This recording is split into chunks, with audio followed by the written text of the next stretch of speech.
The other side of the child. Avoiding or neglecting a child can have severe consequences on their emotional and psychological well being.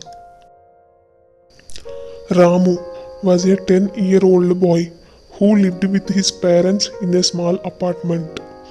From the outside, it seemed like a normal family, but the truth was far from it.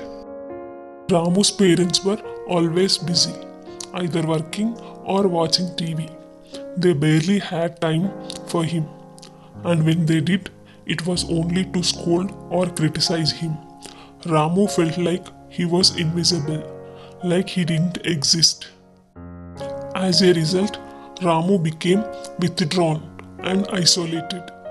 He stopped sharing his feelings and thoughts with his parents and instead kept everything bottled up inside. He felt like he was walking on eggshells, never knowing when his parents would lash out at him.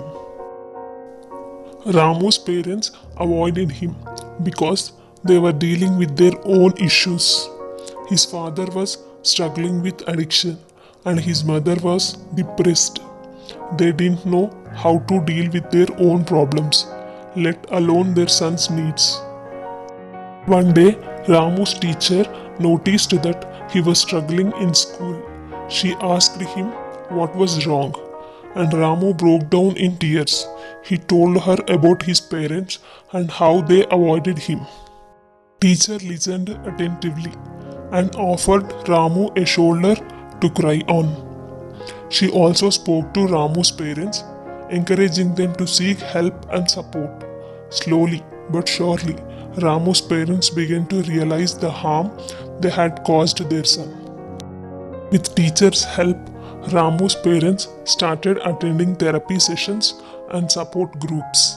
They learned how to communicate effectively and how to show love and affection to their son.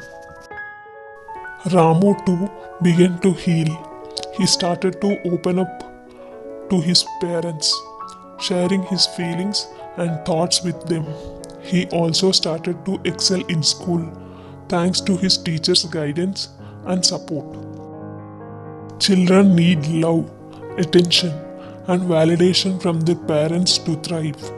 With support and guidance, families can heal and rebuild their relationships.